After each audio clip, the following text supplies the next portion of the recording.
Bienvenidos, soy René William Melara. Gracias por acompañarnos a través de la internet. Nuestra oración es que el mensaje de hoy sea de bendición y pueda comprender el amor y propósito de Dios para su vida.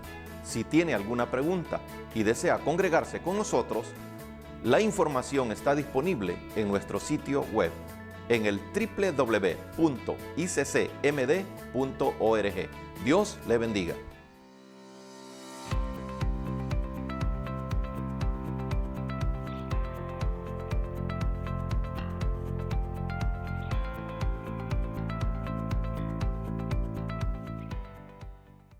Bueno, hermano, estamos en la serie El pasado quedó atrás. Quiero pedirle que vaya al Evangelio según Juan en el capítulo 4, porque ahí vamos a estar hablando de otro personaje. Ya llevamos 3 personajes que hemos estado estudiando y ahora vamos a aprender del último. El pasado quedó atrás. Para que nosotros también podamos recibir esa información, ese consejo de parte de Dios y no dejarnos marcar por el pasado. Dice la palabra del Señor en Juan capítulo 4, el versículo 10. Dice, respondió Jesús y le dijo, si conocieres el don de Dios y quién es el que te dice, dame de beber, tú le pedirías y él te daría agua viva.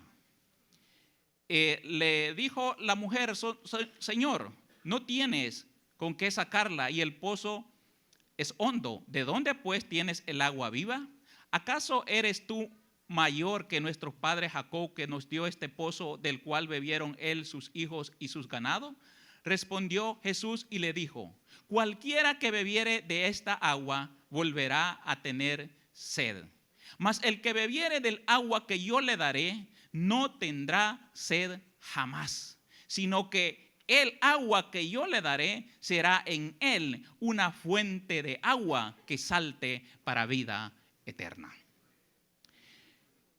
El pasado quedó atrás. El pasado de la mujer de este pozo quedó atrás.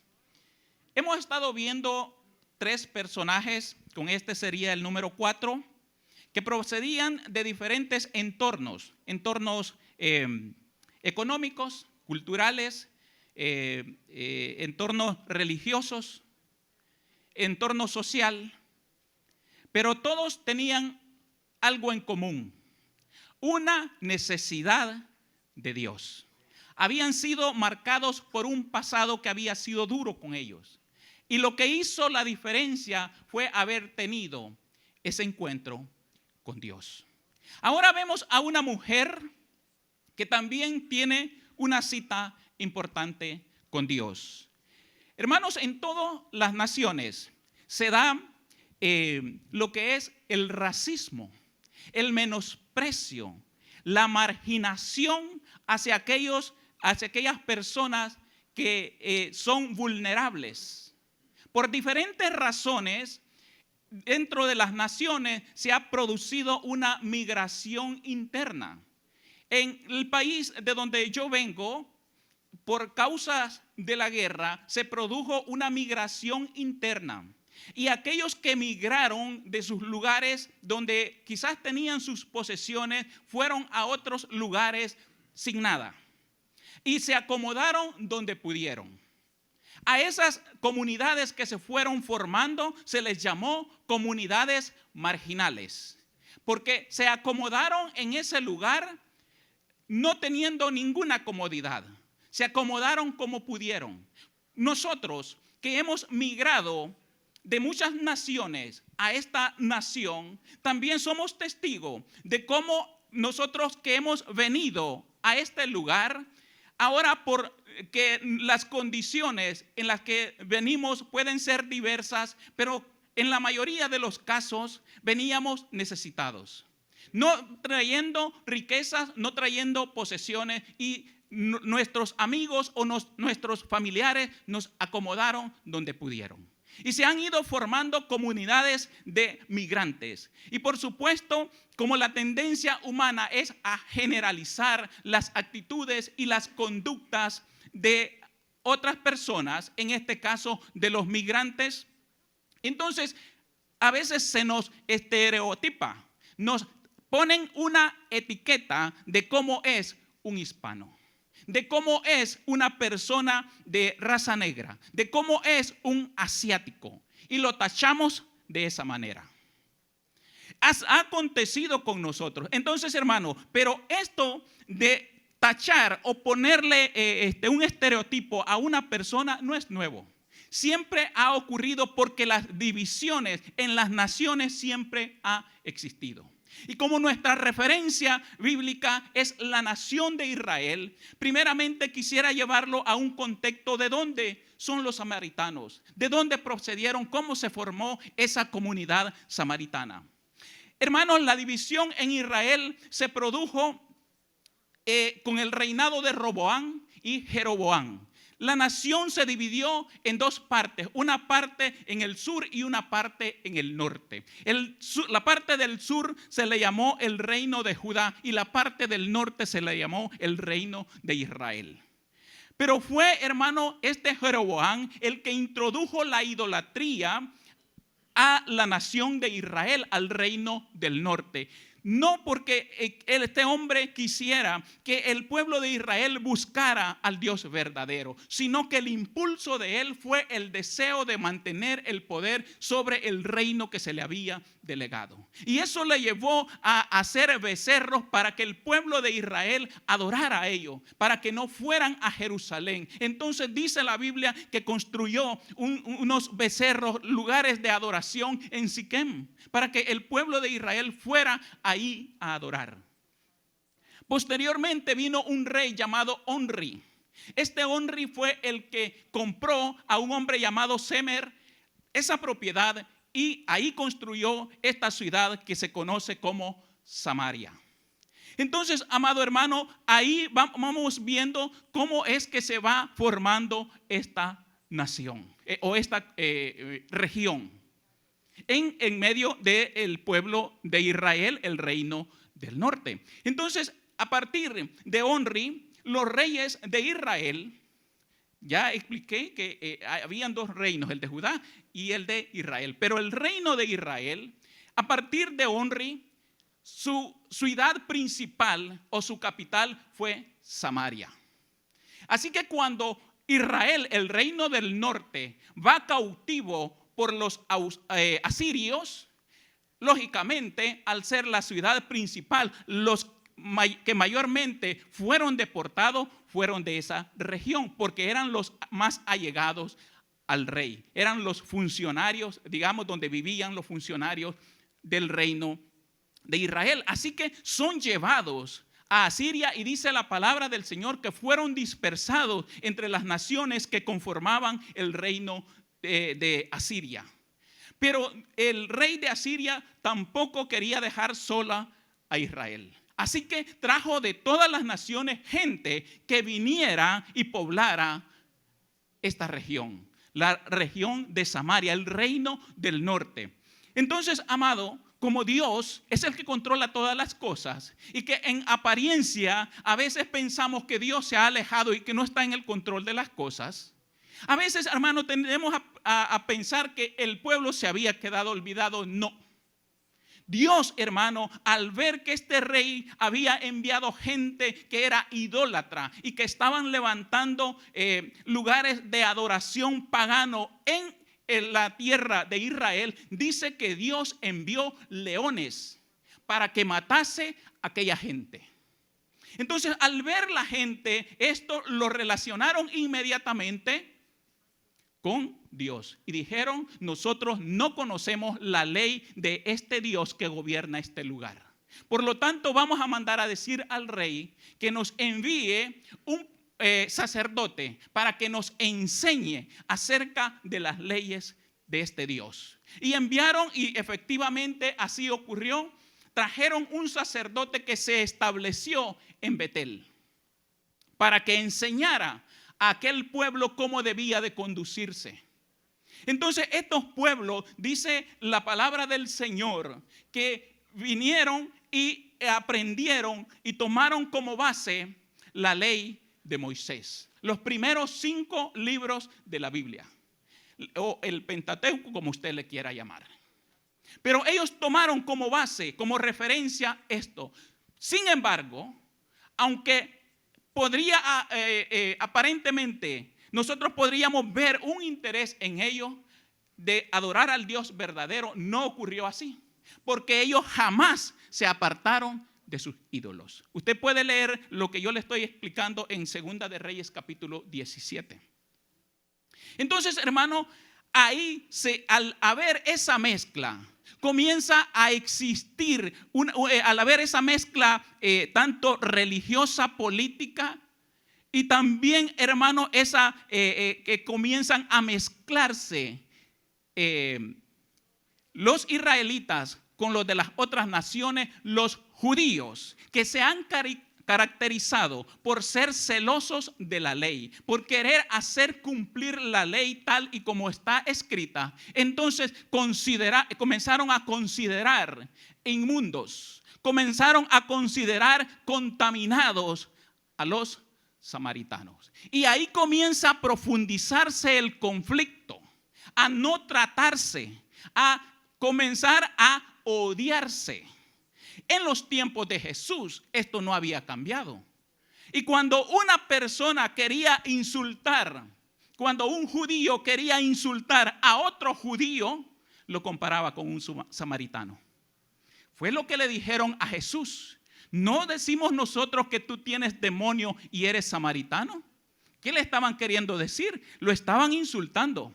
Lo que ellos estaban haciendo era expresando un insulto grave, porque de esa manera ellos percibían a los samaritanos. Y por supuesto, los samaritanos no tenían un concepto agradable tampoco de los judíos. De hecho, cuando los judíos regresaron a reconstruir Jerusalén, los samaritanos quisieron ayudar, pero Esdras y Nehemías posteriormente dijeron: no, ustedes no tienen parte con nosotros. Así que vemos que esa división que se produjo mucho tiempo atrás persistió hasta los días de Jesús. Había un menosprecio mutuo, porque no era solamente de los judíos a los samaritanos, sino también de los samaritanos hacia los judíos. Y había una hostilidad. Pero Samaria está en el centro de Israel. Entonces, cuando hay nuevamente esa integración, las 3 regiones principales del territorio de Israel está en el sur Judá, en el norte Galilea y en medio Samaria. Entonces dice la palabra del Señor, en lo que nosotros tenemos en el relato del capítulo 4, que un día Jesús, estando en Judea, él quiso ir a Galilea. Pero según los historiadores, habían 3 caminos que podrían llevar de Judea a Galilea. Uno era por la costa, otro era por Perea y otro por Samaria. Así que los judíos preferían rodear Samaria para no tener contacto con ellos. Pero la palabra del Señor nos enseña en el capítulo 4, por lo que nos dice Jesús en el versículo 4, que cuando él quiso ir a Galilea, dice él, le era necesario pasar por Samaria. Había un odio entre los judíos, pero Jesús dice: vamos a pasar por Samaria. Esa es la ruta que nosotros vamos a seguir. A lo mejor los discípulos se hayan sorprendido por la actitud de Jesús de querer pasar por Samaria y sufrir ahí las consecuencias, porque no les estaba esperando una bienvenida. No los estaban esperando, a pesar de Jesús ser rey, ser un profeta, pero no eran bienvenidos a ese lugar. Pero Jesús, amado hermano, no se acercó a nosotros porque le íbamos a recibir bien. Se acercó a nosotros porque Él es amor. Porque Él nos vio perdido y la única manera de salvarnos era Él acercándose a nosotros. Por eso, hermano, démosle la gloria a Dios. Jesús llega y dice que vino pues a una ciudad de Samaria llamada Sicar, junto a la heredad que Jacob dio a sus hijos. Y estaba allí el pozo de Jacob. Entonces Jesús, cansado del camino, se sentó junto al pozo. Era como la hora sexta. Jesús viene y en su humanidad Él está cansado. Está hambriento y está sediento. Entonces Jesús dice que envía a sus discípulos por alimentos a la ciudad. Mientras Él espera en ese lugar, Jesús nada hacía basado en un calendario o en un cronómetro humano. Él siempre lo hacía conforme al plan de Dios. Así que estaba Él ahí a la hora exacta en la cual Él se iba a encontrar con un personaje. Dice el versículo 6, y estaba allí el pozo de Jacob. Entonces Jesús, cansado del camino, se sentó junto al pozo. Era como la hora sexta. Y de repente aparece una mujer. No era común que a esa hora fueran mujeres a proveerse de agua. ¿Por qué no era común? Bueno, porque era la hora más calurosa. Y cualquiera de nosotros, usando el sentido común, busca las horas más frescas para poder hacer su labor. A ninguno le gusta estar en esa fatiga. Así que esta mujer era, dice, como la hora sexta. Es decir, en la hora judía, las 12 del mediodía. En pleno calor del día está ahí Jesús esperando que llegara esta mujer. Esta mujer estaba por alguna razón o había elegido esa hora por alguna razón. Y la razón era que, como estaba explicando al principio, ese señalamiento, esa etiqueta que tendemos a ponerle a las personas. Era una mujer inmoral. Una mujer que no tenía un buen testimonio. Porque la palabra nos dice que esta mujer había tenido 5 fracasos matrimoniales. Para la época de ahora, a nosotros quizás no nos sorprende mucho. Porque quizás hayan más divorcios que matrimonios. Pero no para ese tiempo. Entonces, al haber un caso extremo, 5 fracasos matrimoniales. Las razones las desconocemos. Pero ninguna separación produce un beneficio. Siempre van a haber consecuencias en diferentes áreas. Pero hablemos de la área emocional de esta persona, de esta mujer. ¿Cómo se sentía esta mujer habiendo fracasado 5 veces? Porque una vez quizás fue culpa del hombre. Pero 5 veces, no todas las veces quizás haya tenido la culpa el hombre. Algo tenía ella. Algo tuvo que tener ella, no dice la palabra del Señor, pero quizás sea algún defecto de personalidad, podría ser una enfermedad, podría ser un defecto físico, pero lo tenía.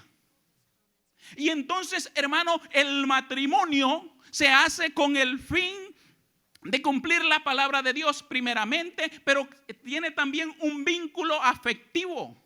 Las emociones, usted se casa amando a una persona y busca en el hogar tener protección, tener seguridad, tener un respaldo. Pero al haber fracasado 5 veces, ¿cómo se sentía emocionalmente esta mujer? Desprotegida. Y además, hermano, de desprotegida, estaba vulnerable a los señalamientos de toda la comunidad. porque nadie estaba con ella. No se nos menciona incluso que tuviera hijos. No se mencionan hijos de esta mujer. Podría ser que como en aquel tiempo se casaban y el marido quería hijos, y quizás la mujer no podría dar hijos. Podría ser. Pero la Biblia no nos dice eso. Pero lo que podemos deducir es que era una mujer herida profundamente en sus emociones. Y ahí está esa mujer despreciada. Ahí está esa mujer señalada, yendo sola al pozo a proveerse de agua. Pero ahí estaba un ser. Y para sorpresa de la mujer, dice el versículo 7, vino una mujer de Samaria a sacar agua y Jesús le dijo, dame de beber. Inmediatamente esta mujer dice, en el versículo 9 le dijo, la mujer samaritana le dijo, ¿cómo tú, siendo judío, me pides a mí de beber que soy mujer samaritana? Y ahí aclara, porque judíos, dice, y samaritanos no se tratan entre sí. Esa mujer le causó repugnancia que Jesús le estuviera pidiendo un favor. Aquel que usted considera su enemigo, aquel que considera que lo menosprecia, la predisposición de nosotros es a tener una reacción inadecuada. La palabra del Señor nos presenta este relato de una manera poética. Y por eso a veces no podemos entender la dureza o la rudeza con que esta mujer habla a Jesús. Le dice, ¿cómo tú? Llévelo a su contexto. ¿Cómo respondería una mujer que lo odia a usted y que usted le está pidiendo un favor? Sí, porque puede ser que los contextos de donde venimos, habemos del Salvador, Guatemala, Honduras, México, Perú, Bolivia, Colombia, de todos esos lugares. Y el comportamiento puede ser diferente. La reacción puede ser diferente. Entonces esta mujer dice, ¿cómo tú se te ocurre pedirme agua a mí? Si tú eres judío y además de eso, yo soy samaritana y agregarle que soy mujer, ¿no te da vergüenza? En lugar de decir, voy a ir y te voy a sacar agua y te voy a dar, ¿por qué me estás pidiendo ese favor? Es lo normal que nosotros haríamos. No lo dice así la palabra del Señor, pero como nosotros tenemos la experiencia de relacionarnos con gente así, pues no nos extrañaría que hubiese ocurrido así. Que la reacción de esta mujer fue de encolerizarse. Pero como Dios no actúa como nosotros actuamos. Jesús no actuó como nosotros actuaríamos. Entonces Jesús le dice y comprende verdaderamente lo que hay en ella. Porque era una mujer herida. Era una mujer desconfiada, tanto fracaso, tanta herida emocional.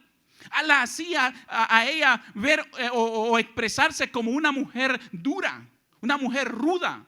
Porque estaba acostumbrada, hermano, al maltrato, al menosprecio.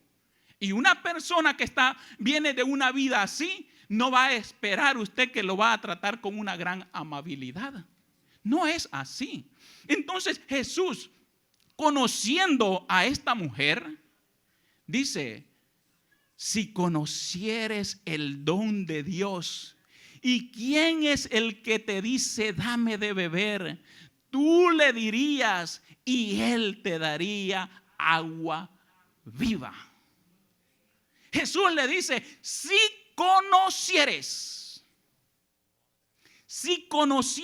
el regalo de Dios para ti. Jesús está evangelizando y nosotros debemos de aprender de esta lección. Jesús le está viendo que aquella mujer está reaccionando de esta manera porque no conoce.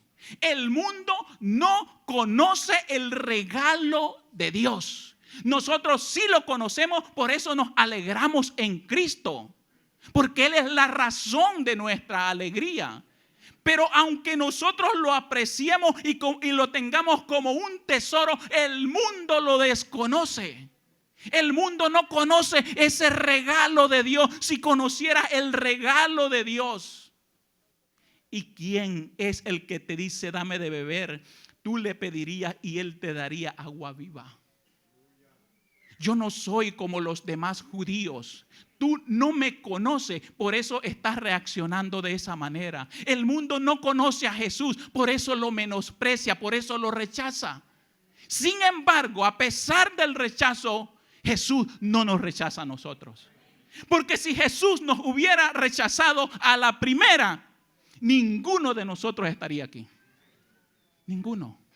Porque cuántas veces se nos compartió, cuántas veces se nos llamó, pero Jesús desde un principio le da la importancia. Él dice, voy a ir a ese lugar, yo tengo una cita importante con una persona que me tengo que encontrar.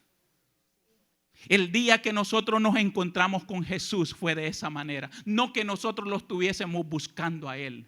Fue Él el que nos vio en la necesidad y Él se acercó a nosotros con lazos de amor y de misericordia, dice la palabra. Gloria al Señor.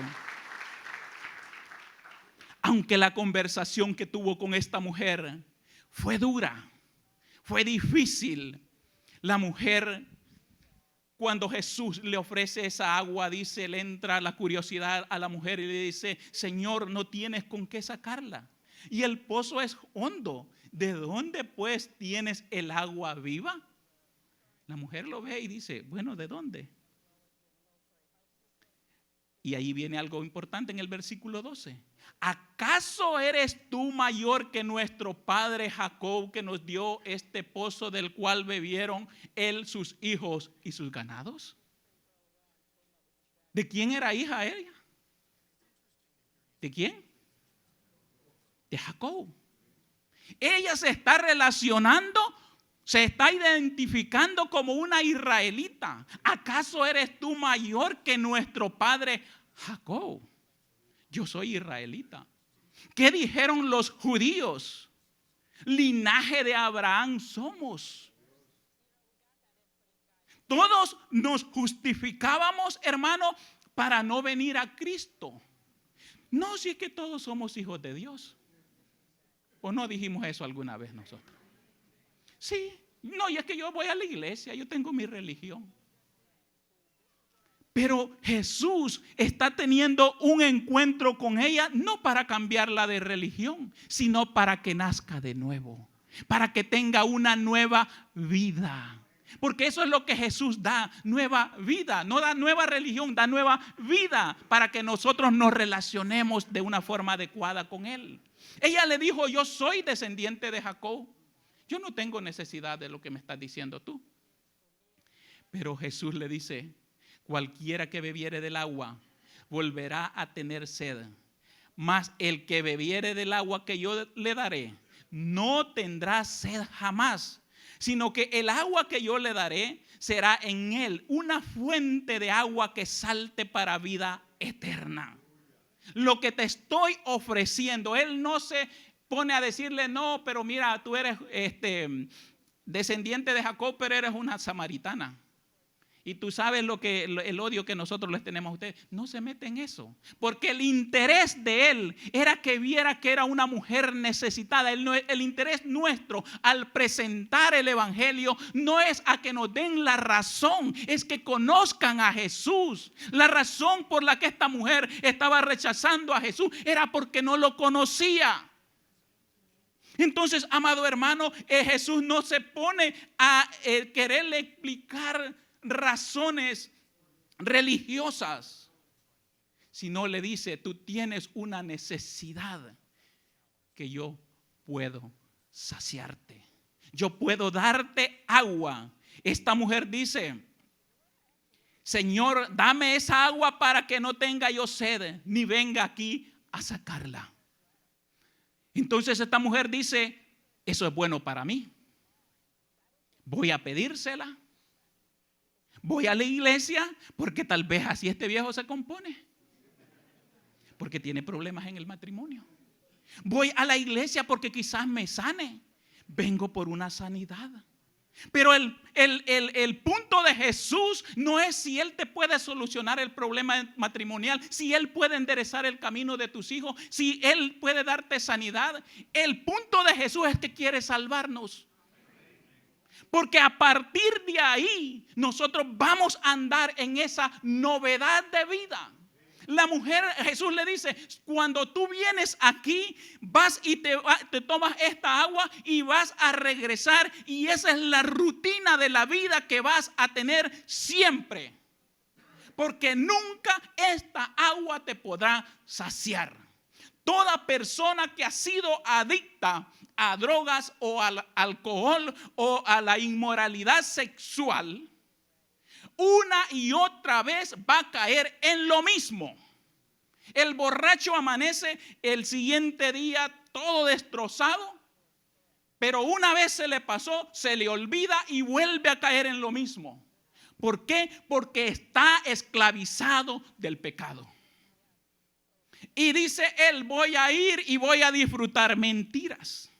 Vuelve a caer en lo mismo. El joven dice, cuando yo me convierta voy a dejar esta inmoralidad, o cuando yo me case, cuando tenga mi propia esposa, yo voy a dejar esta inmoralidad sexual. No, porque no es porque tengas esposa que te vas a saciar sexualmente. Es porque tienes un problema en tu corazón.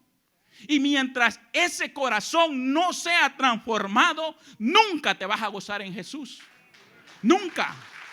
Porque solo Jesús, solamente Jesús nos da el gozo. Por eso Jesús le dice, cuando tú bebas de esta agua, ya no vas a tener necesidad de una vez y otra vez, porque la fuente va a ser puesta en ti. La fuente del gozo, la fuente de la paz, la fuente de la felicidad, Cristo la ha puesto en nuestro corazón. La seguridad que los matrimonios le podían transmitir a esta mujer, y que quizás en estos tiempos o alguno de los que estamos aquí piensa que porque el marido o que porque la mujer o porque el hijo, la seguridad la da Dios. Él nos hace vivir en completa paz. ¿Por qué? Porque esa paz está en nosotros. Ya no la buscamos en los vicios, ya no la buscamos en las adicciones, buscando satisfacer nuestro cuerpo. Porque lo que necesita satisfacerse es el alma. Y Jesús le dice a esta mujer, si vas a seguir con esa tu vida, vas a caer una y otra vez más en tu inmoralidad. Porque ahora, dice Jesús, ve, llama a tu marido y ven acá. ¿Y qué tiene que ver el marido en esto? ¿Por qué Jesús le dice esto? Bueno, la mujer dijo, no tengo marido. Jesús le dijo, bien has dicho, no tengo marido. Porque 5 maridos has tenido y el que ahora tienes no es tu marido. Esto has dicho con verdad.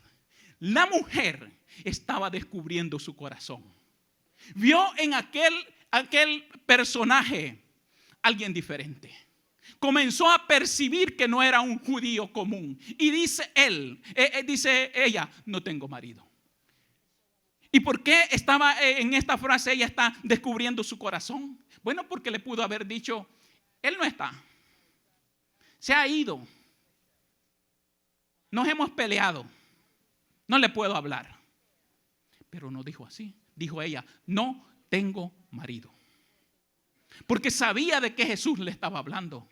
Sabía que ella estaba en una relación ilícita, pero ella trata de desviar la conversación y se enfoca en cosas religiosas. Le dijo la mujer, Señor, me parece que tú eres profeta.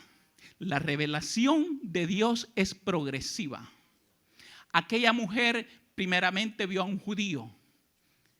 Le dije al principio que los samaritanos se regían por los primeros 5 libros de la ley. A los profetas no les hacían caso. Eran esos 5 libros de la ley. Pero esta mujer comienza a ver un profeta.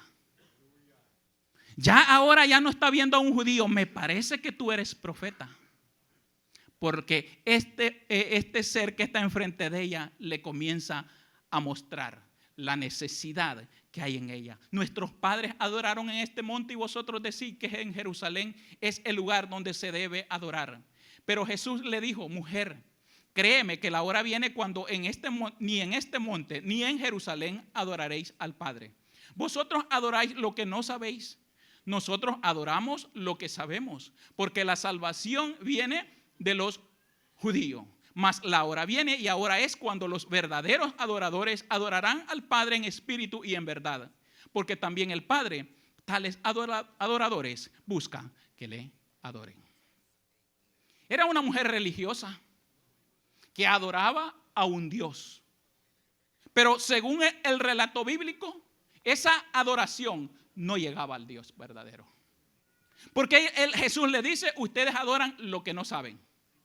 No tiene sentido lo que ustedes están adorando. Nosotros los judíos, porque tenemos la instrucción de Dios, sí adoramos al Dios verdadero. Pero la adoración que ustedes ofrecen no es agradable delante de Dios y Él no la recibe.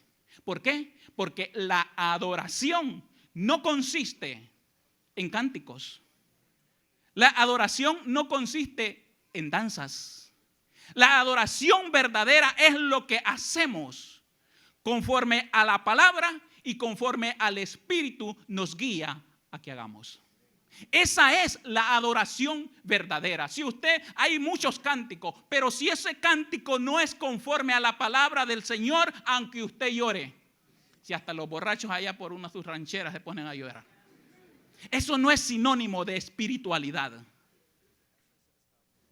Es lo que la palabra dice. Debemos de cantar la palabra.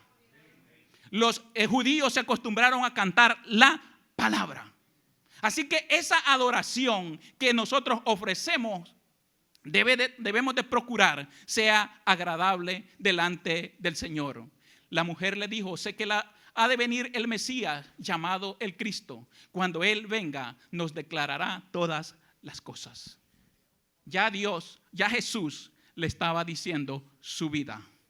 Él le estaba declarando lo que ella era y lo que necesitaba. Pero esta mujer dice, sé que ha de venir el Mesías. Había una esperanza también, que había un día en que ella iba a estar frente a ese Mesías y que Él le iba a enseñar. El ser humano en su religiosidad sabe que llegará el día en que ya no va a existir más en esta tierra y que va a de dar cuentas al Dios verdadero.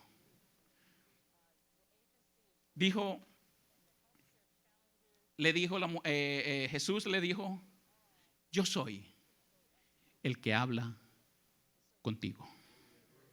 De un judío pasó a hablar del Mesías, la esperanza, el Hijo prometido. Yo soy el que habla contigo. Aquella mujer nunca se hubiera imaginado que el Mesías era el que estaba hablando con ella. ¿Por qué? Al considerar su condición, era samaritana, era una mujer inmoral, era una mujer rechazada incluso por su comunidad. Pero Jesús jamás nos ha rechazado. La alegría y el gozo y la esperanza para este mundo es que Jesús no rechaza a nadie a pesar de su vida de pecado. Él siempre está buscando al ser humano para que tenga esperanza en Él, para que tenga vida en Él. Porque dice el Señor que de modo que si alguno está en Cristo, nueva criatura es. Las cosas viejas pasaron.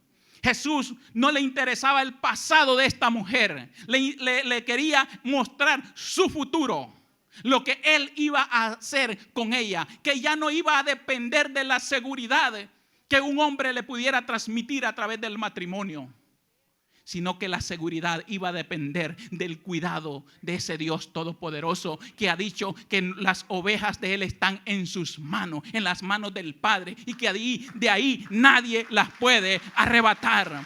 Esa es la seguridad nuestra.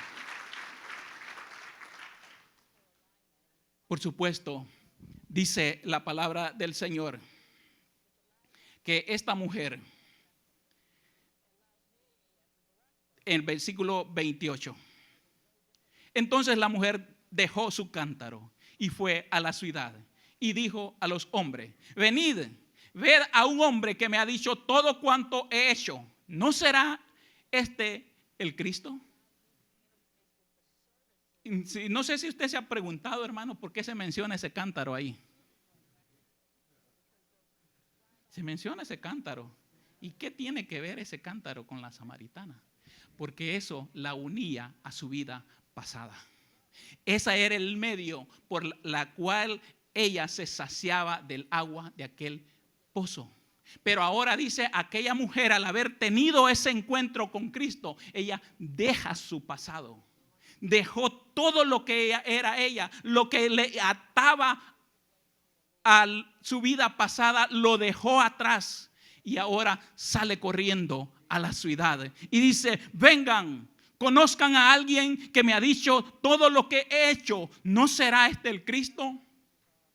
Tenemos una responsabilidad. Ahora que hemos dejado esa vida atrás, ahora que cada uno de nosotros ha dejado ese cántaro, quizás alguien pueda hacer una botella, quizás alguien pueda hacer una droga, quizás alguien puede hacer una vida inmoral, pero ha quedado atrás. A Jesús ya no le importa eso. A Jesús le importa lo que Él ha hecho en nuestra vida a partir de ahora, para que vivamos nosotros para su gloria. Esta mujer no se quedó con lo que había recibido y fue inmediatamente a la ciudad. No sabía de teología, no conocía doctrina, pero ella dice y va y les dice: miren, vengan, aquí hay alguien que es importante que ustedes conozcan. El mundo necesita conocer a Cristo. Y el que tiene que salir corriendo a contar las maravillas de Dios es usted, soy yo. Dios ha delegado esa responsabilidad en cada uno de nosotros. Por lo tanto, nosotros no podemos rehuir a esa responsabilidad. Cuando meditaba en esta palabra, vino a mi mente cuando Abraham envió a su siervo a buscar esposa para su hijo. ¿Cómo se llamaba el hijo? Isaac. Mandó a buscar esposa a su hijo, para su hijo Isaac. Mandó a un siervo. ¿Dónde se encontró Rebeca con el siervo? En un pozo. ¿Cómo lo trató Rebeca al siervo? Con amabilidad. Le dijo: tome, bebe, y voy también a sacar para tus camellos. Voy a sacar agua. Fue amable. Y dice que Rebeca era una virgen pura que no había conocido hombre. Así era esa muchacha. Y a pesar de esa vida moral recta que ella llevaba, fue amable, expresaba lo que ella era. Pero esta mujer, la samaritana, fue ruda, fue brusca. Así era usted y así era yo. Jesús no envió, Él vino a buscar su esposa. Porque la esposa de Jesús no era virgen, no era pura. Dice la palabra del Señor que estábamos contaminados en el pecado. Por eso Él aconseja en Efesios 5:25: maridos, amad a vuestras mujeres, así como Cristo amó a la iglesia y se entregó a sí mismo por ella. ¿Por qué razón? Para santificarla, habiéndola purificado en el lavamiento del agua por la palabra, a fin de que nadie se la presente, presentársela Asimismo, una iglesia gloriosa que no tiene mancha ni arruga ni cosa semejante, sino que fuese santa y sin mancha. Esa es la iglesia que Jesús ha comprado. Eso es lo que Jesús ha hecho con cada uno de nosotros. Él nos ha limpiado, Él nos ha purificado con el fin de que un día nos presentemos delante de Él sin mancha y sin contaminación. Es maravilloso lo que Jesús ha hecho con nosotros. Por lo tanto, que el enemigo no nos ate al pasado. Jesús ya me limpió. Jesús me ha hecho nueva criatura. Las cosas viejas son parte de mi pasado. Ahora, pongámonos en el blanco.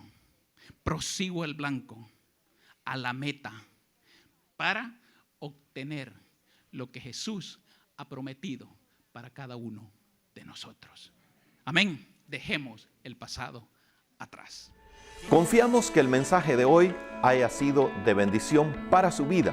Si tiene alguna pregunta o desea información de nuestras actividades y cultos, visite nuestro sitio web en el www.iccmd.org. Muchas bendiciones.